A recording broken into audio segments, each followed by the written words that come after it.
കോഴിക്കോടേക്ക് പോകുന്നു. മലബാർ റീജിയനിലേക്ക് പോകുമ്പോൾ കോഴിക്കോടേക്ക് നമ്മൾ ആദ്യം പോകുന്നത് MS അനീഷ് കുമാർ ഉണ്ട് കോഴിക്കോട് വിശദാംശങ്ങൾ നൽകാനായി.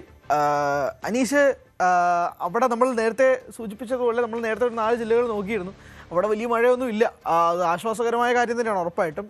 കോഴിക്കോട് എങ്ങനെയാണ് സാഹചര്യം? വെള്ളക്കെട്ടുകൾ അവിടെ രൂക്ഷമാകുന്നുണ്ടോ? നിലവിൽ അവിടുത്തെ സാഹചര്യം എങ്ങനെയാണ്? സ്ഥിതിഗതികൾ എങ്ങനെയാണ്? മഴ പെയ്യുന്നുണ്ടോ നിലവിൽ? വരും മണിക്കൂറുകളിൽ എങ്ങനെയായിരിക്കും സാഹചര്യം?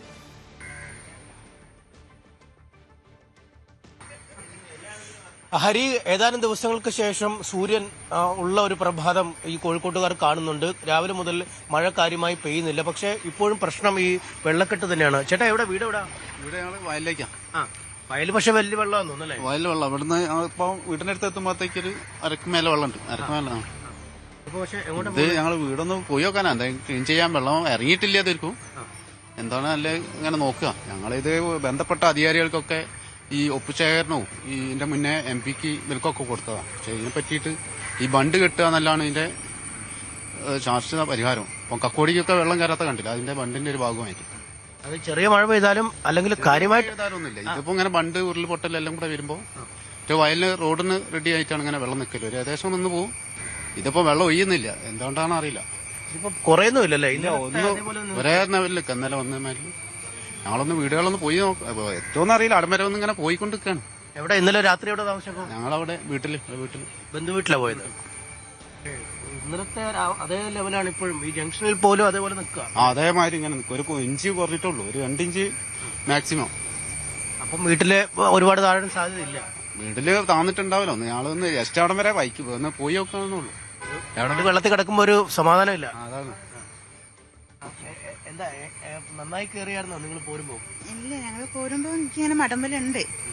ഇനിയിപ്പം വീടിന്റെ നോക്കട്ടെ, പുതിയ വീട് എടുത്തതാണ്. ഇപ്പൊ അങ്ങനെ വെള്ളം നിൽക്കുകയാണെങ്കിൽ എന്താ സ്ഥിതി എന്നല്ല, ഒരു സമാധാനം കേട്ട് പോയി നോക്കുന്നുള്ളൂ. സാധനങ്ങളൊക്കെ എടുത്തു വെച്ചിട്ടായിരുന്നോ പോകുന്നത് അതോ? കുറെയൊക്കെ എടുത്ത് വെച്ചിട്ടുണ്ട്. ഇനി പിന്നെ നമുക്ക് എടുത്ത് വെക്കാൻ പറ്റുന്ന സാധനങ്ങളുണ്ടല്ലോ, അലമാരി നമുക്ക് പൊന്തൂലല്ലോ. അപ്പൊ അതൊക്കെ താഴെ തന്നെയാണ് വെച്ച് പോയത്.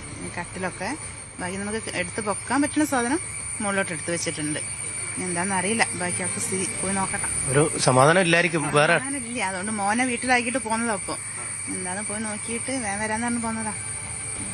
അരി, ഇതാണ് ആളുകൾ ഈ മറ്റ് ക്യാമ്പുകളിലോ ബന്ധുക്കളുടെ വീടുകളിലൊക്കെ കഴിയുമ്പോഴും മനസ്സിലൊരു ആദിയാണ്. കാരണം വീട് ഏതാണ്ട് പൂർണ്ണമായി വെള്ളത്തിനടിയിൽ മുങ്ങി നിൽക്കുന്ന കാഴ്ച. ഇവരിപ്പോൾ പോകുന്നു തന്നെ നമ്മൾ കണ്ണാടിക്കൽ ജംഗ്ഷനാണ്. അവിടുന്ന് മറ്റേ ശിരൂരിൽ അപകടത്തിൽ മരിച്ച അർജുന്റെ വീട്ടിലേക്കുള്ള വഴിയാണ്. ഈ വഴി കുറച്ച് ദൂരം പിന്നിടുമ്പോൾ ഒരു വയൽ ഉള്ള പ്രദേശമുണ്ട്. ആ വയലുള്ള പ്രദേശമൊക്കെ ഏതാണ്ട് പൂർണ്ണമായി തന്നെ മുങ്ങി കിടക്കുകയാണ്. അവിടെ നമുക്ക് ഇവിടുന്ന് സാധാരണഗതിയിൽ എത്തിപ്പെടാൻ പോലും കഴിയില്ല. ഇപ്പോൾ ഇവർ മുന്നോട്ട് പോകുന്നെങ്കിലും ഇവർക്ക് ആ വഴിയിൽ ഏതാണ്ട് പകുതി ദൂരം കഴിഞ്ഞാൽ പിന്നീട് ഇവർക്ക് നടന്നു പോകാൻ പോലും പറ്റാത്ത തരത്തിൽ വെള്ളം നിറഞ്ഞെടുക്കുന്ന ഇടമാണ്. എല്ലാ വീടുകളിൽ നിന്നും ആളുകൾ ഒഴിഞ്ഞു പോയിരിക്കുന്നു. അവരെ ഇന്നലെയും മിനിയാന്നുമൊക്കെയായി രക്ഷാപ്രവർത്തകർ, ഈ ഫയർഫോഴ്സ് ഉദ്യോഗസ്ഥരും മറ്റുമൊക്കെ വന്ന് അവരെ പൂർണ്ണമായും അവിടെ നിന്ന് ദുരിതാശ്വാസ ക്യാമ്പുകളിലേക്ക് മാറി. ഈ വഴി മുതൽ അങ്ങോട്ട് ഒറ്റ വീടുകളിലും ആളില്ലാത്ത ഒരു സാഹചര്യമാണുള്ളത്. പക്ഷേ അവർക്ക് ഏറ്റവും ആശങ്ക നൽകുന്നത് ഈ ജലത്തിന്റെ ഒരു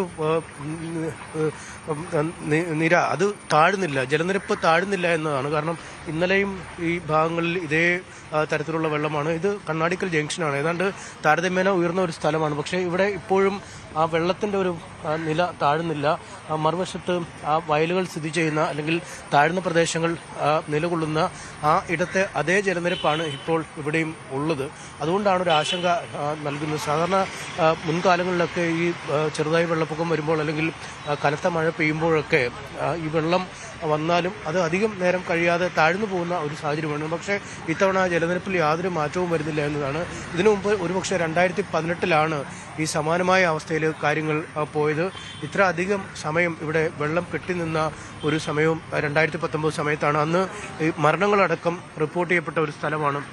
വെള്ളം താഴുന്നില്ല അങ്ങോട്ടല്ലേ? താഴ്ന്നില്ല, കുറേശ്ശെ താഴ്ന്നുള്ളൂ. സാവധാനമാണ് താഴുന്നത്. സാധാരണ താഴ്ന്നത്.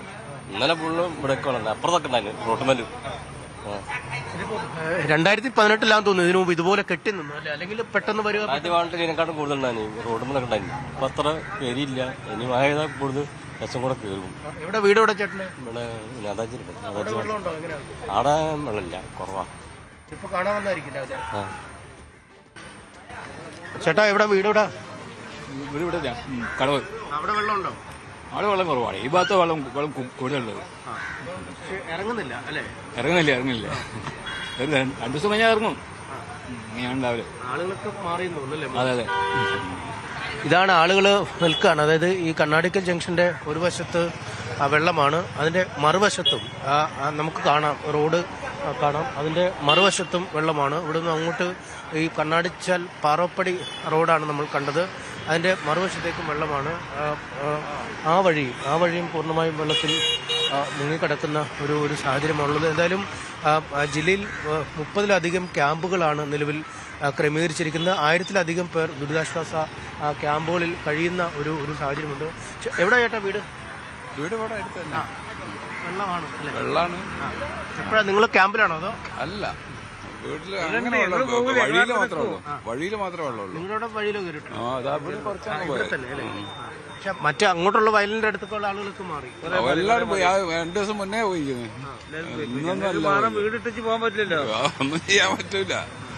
പിന്നെ ചെറിയൊരു വീട് തടമ്പട്ടയുണ്ട്, അതിൻ്റെ അകത്ത് വെള്ളം കയറി. അത് തടമ്പട്ട മാർക്കറ്റിന്റെ ഇതിൽ വന്ന അങ്ങനെയൊക്കെയാണ്. ജോലിക്ക് പോക്കൊന്നും എന്തായാലും നടക്കില്ലായിരിക്കും. ഒന്നും നടക്കില്ല. വീട് നമ്മൾ ഇട്ട് പോകാൻ പറ്റില്ലല്ലോ. വീട് ഇട്ട് പോയാൽ വീടിനകത്ത് ആരും കയറും രാത്രി. അതിന് മുതലെടുക്കുന്ന ടീം ഉണ്ടാവില്ലോ. അപ്പൊ അതിനോട് വീടൊന്നും ഇട്ടിച്ച് പോകാൻ പറ്റില്ല. അപ്പൊ നമ്മള് പ്രദേശത്തെങ്കിലും നിൽക്കും. വീട്ടിലേക്കാണ് നമ്മുടെ കണ്ണുകൾ. വീട്ടിലേക്ക് നമ്മളെ കണ്ണുകള്. അപ്പൊ പിന്നെ പല ഹെൽപ്പ് ചെയ്യാൻ നിൽക്കുക. നമ്മള് ആരെങ്കിലൊക്കെ ഉണ്ടെങ്കിൽ ഓരോ സഹായിക്കുക. ചിലവര് പോകാൻ പറ്റാത്തവരുണ്ട്, ഓരോ സഹായിച്ചു കൊടുക്കുക. അങ്ങനെ പല സഹായങ്ങളും ചെയ്തു കൊടുക്കുക. അപ്പൊ നമ്മളോട് നിൽക്കുന്നത് നമ്മളെല്ലാവരും നിൽക്കുന്നതിന് ഉദ്ദേശം അത് തന്നെയാണ്. രാത്രി എവിടെ ആയിരുന്നില്ല? അപ്പൊ വീട്ടിൽ പോയി കിടന്നു? വീട്ടിൽ കിടക്കാൻ പറ്റൂല. വേറെ എവിടെയാണെങ്കിലൊക്കെ കിടക്കും. ക്ലബിൽ പാർട്ടി ഓഫീസിലായിട്ടും കിടക്കും. അങ്ങനെയൊക്കെ അഡ്ജസ്റ്റ് ചെയ്ത് പോകും. ക്യാമ്പിലേക്ക് പോയില്ല? ക്യാമ്പിലേക്ക് പോകാൻ പറ്റാത്തൊരവസ്ഥയിലാണ്. ഇവിടൊക്കെ തന്നെ വീടിന്റെ അടുത്ത് ചുറ്റിപ്പറ്റി നിൽക്കുകയാണ്. അത്രേ ഉള്ളൂ.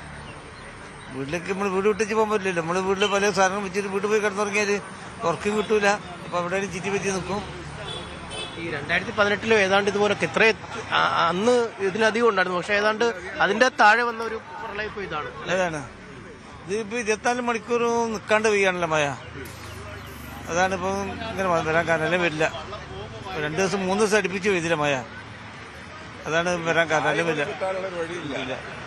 പുറത്ത് വന്ന ഒരു ചായ കൂടി കിട്ടാനുള്ള വഴിയില്ല. അവിടെ കണ്ണാടിക്കൽ ഏരിയയിൽ ഒരു വീടില്ലല്ലോ, ഹോട്ടലൊന്നും ഇല്ലല്ലോ. വീട്ടിലുണ്ടാക്കാനും പറ്റില്ല, ഇല്ല. പുറത്തുനിന്ന് കഴിക്കാനും പറ്റില്ല. അങ്ങനത്തെ ഒരു പ്രശ്നം വേറെയുണ്ട്. ഹരിതാണ് ഈ വീട് വെള്ളത്തിൽ മുങ്ങിക്കിടക്കുമ്പോഴും അവരെ ബന്ധുവീട്ടിലോ അല്ലെങ്കിൽ ദുരിതാശ്വാസ ക്യാമ്പിലേക്കോ മാറുമ്പോഴും മനസ്സ് മൊത്തം വീട്ടിലാണ്. കാരണം വീട്ടു സാമഗ്രികളൊന്നും കൃത്യമായി എടുത്തു മാറ്റി വെക്കാൻ പറ്റാതെ അല്ലെങ്കിൽ വിലയേറിയ സാമഗ്രികളൊക്കെ വീട്ടിലുണ്ട്. അതുകൊണ്ട് ആ ഒരു മനസ്സ് എപ്പോഴും അവിടെ തന്നെ ആയിരിക്കും. വെള്ളത്തിൻ്റെ ഒരു അളവ് ഇപ്പോഴും കുറയുന്നില്ല എന്നതാണ് ആശങ്ക നൽകുന്നത്. കാരണം കക്കയം അണക്കെട്ട് കഴിഞ്ഞ ദിവസം തുറന്നു വിട്ടിരുന്നു. ഇതേ തുടർന്ന് കുറ്റ്യാടിപ്പുഴയിലൂടെ വലിയ വെള്ളത്തിൻ്റെ ഒരു പാച്ചിലുണ്ടായി.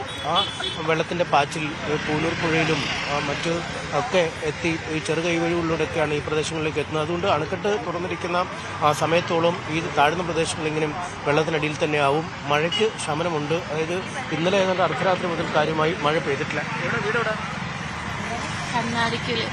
അവിടെ വെള്ളമാണോ? സ്റ്റെപ്പ് നിങ്ങൾ മാറ്റിയായിരുന്നോ അതോ? ഞങ്ങൾ മാറ്റാൻ വേണ്ടി പോവുക. അല്ല, വീടിന്നും മാറിയില്ലേ? വീട്ടിൽ നിന്ന് മാറിയതാണ്. അവിടെ ക്ലീൻ ചെയ്യാൻ വേണ്ടി പോവുക. വെള്ളം ഇറങ്ങിയോ? അറിയില്ല, നോക്കാൻ പോവുക. നോക്കാൻ പോയി. ഇന്നലെ എവിടെ ആയിരുന്നപ്പോ? ക്യാമ്പിൽ പോയോ അതോ? അല്ല, ബ്രദറിന്റെ വീട്ടില്. വീട്ടിൽ പോയി. എന്നാലും മനസ്സിലാദ്യമായിരിക്കുമല്ലേ വീട്ടിലെന്താ സംഭവിക്കുന്നത്? തീർച്ചയായിട്ടും. അതാണ് അവർ ഒരു തോർച്ച കണ്ടപ്പോൾ അല്ലെങ്കിൽ മഴ ഇച്ചിരി മാറി നിന്നപ്പോൾ വെയിലിത്തിരി വന്നപ്പോൾ വീടുകളിലേക്ക് പോയി കാര്യങ്ങൾ നോക്കാൻ പോകുന്ന ആളുകളെയാണ് നമ്മൾ കാണുന്നത്. ഈ മേഖലയിലെ നിരവധി വീടുകളാണ് ഇങ്ങനെ വെള്ളത്തിനടിയിൽ കഴിയുന്നത്. വെള്ളത്തിൻ്റെ അളവ് ഇപ്പോഴും കുറയുന്നില്ല. മഴയ്ക്ക് നേരിയ ശമനമുണ്ടായി. പക്ഷേ ഇപ്പോൾ രാവിലെ വീണ്ടും ഇരുണ്ട് തുടങ്ങിയിരിക്കുന്നു. മഴ ചെറുതായി ചാറാൻ തുടങ്ങിയിരിക്കുന്നു. ആശങ്ക ആളുകളുടെ മനസ്സിൽ വീണ്ടും വർദ്ധിക്കുന്ന ഒരു സാഹചര്യം തന്നെയാണ് നിലവിൽ ഉള്ളത്. ഹരി. ശരി, MS അനീഷ് കുമാറാണ് കോഴിക്കോട് നിന്ന് വിശദാംശങ്ങൾ നൽകിയത്. അവിടെ എന്താ പറയുക, കുറച്ചുകൂടെ ഒരു സൂര്യൻ വന്നിട്ടുണ്ട് എന്നാണ് അനീഷ് ആദ്യം തന്നെ തുടങ്ങിയപ്പോൾ ഉപയോഗിച്ചിരുന്ന വാചകം. കൂടുതൽ വാർത്തകൾക്ക് News 18 Keralam YouTube channel subscribe ചെയ്യുക.